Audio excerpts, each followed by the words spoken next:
Rumors of American decline. The unceasing round of valor, greatness, discord, degeneracy, and decay. This is how Edward Gibbon summarizes the life cycles of Asiatic dynasties in his book, The History of the Decline and Fall of the Roman Empire. It is interesting to note that he was sharing these thoughts on Asian decline in a book about the Roman, or Western, decline, and we are now repurposing it to evaluate the rumors surrounding American decline. This somber message strikes one much like a fortune cookie. A misfortune cookie? The reason we are once again discussing this topic has much to do with American politics and media coverage. Not a day passes without someone raising the issue. To some, President Trump's return to the White House and his subsequent policies serve to confirm their worst fears about American decline. To his supporters, America was already in steep decline, and only President Trump can give it a fighting chance to reverse the trend. But what should we make of the pundits who have been predicting such a decline for decades? Remember Dr. Fareed Zakaria's book, The Post-American World, which shortly preceded the seminal moment of the 2008 financial crash, the bankruptcy of Lehman Brothers. The book is not about decline per se, but about the slowing of American progress, which allows countries like China and India to catch up. Zakaria's argument is that instead of resisting the emergence of a multipolar world, America should lead it with confidence, not arrogance. This, from the gentleman who platformed Samuel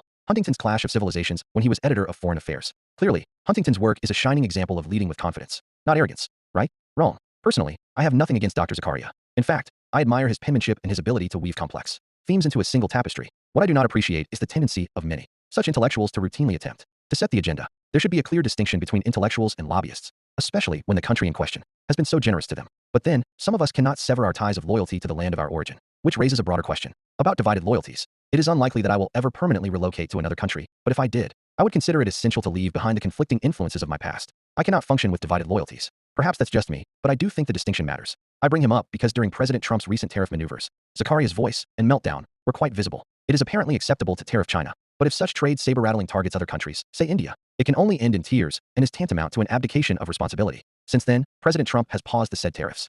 This was ostensibly done to strengthen America's position vis-a-vis China, which still faces those tariffs. The fact that he often refuses to uncritically accept the media and punditry's framing of friends and enemies causes repeated public meltdowns among his critics. Now that a semblance of their desired order has been restored, the media, pundits, and foreign shills may ease up on him a little. We will revisit the 90-day suspension of the remaining tariffs in a moment. But let us first try to comprehend what the Trump administration is attempting to do, and why all media outlets, except Fox, portray it as a pile of red-hot mess. It would be prudent to remember that while American deindustrialization, as a result of globalization, has a long history, it was the 2008 financial crisis that truly shook the country's faith in the consumerist nature of its economy. I have said many times that the U.S. never truly recovered from that shock, and the accompanying loss of public trust. Lives and livelihoods were destroyed, and thanks to President Obama's desire to look and sound presidential, or simply to keep up appearances, the guilty executives walked free, with little or no consequences. When you are too eager to prove that the economy is recovering, the fruits of recovery are diverted to flashy, vocal, and visible places. In America, that meant the coastal cities, while the heartland kept toiling to survive. President Trump's entire platform, with its catchy slogans, Make America Great Again,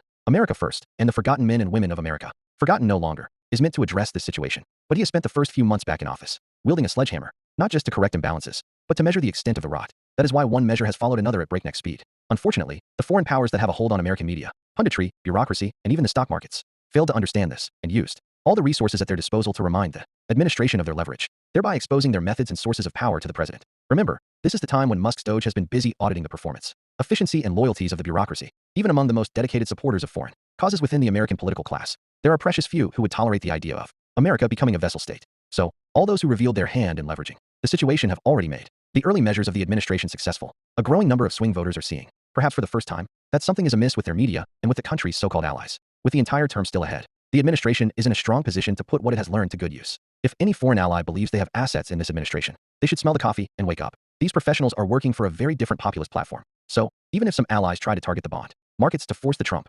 administration's hand on tariffs, they would be well advised to exercise constant vigilance, given the Pandora's box they may have just opened. As for American decline, I leave you with the following facts from Peter Zeihan's The Accidental Superpower. The U.S. has 17,600 miles of navigable rivers, far more than its rivals. 2 oceans provide vast natural defenses. It possesses immense and fertile farmland in the Midwest. Historically, the U.S. has maintained a relatively young population. Post-World War II, it produced about 25% of global output. And thanks to the shale revolution, the U.S. is now a top energy producer. So, the rumors of America's decline are greatly exaggerated.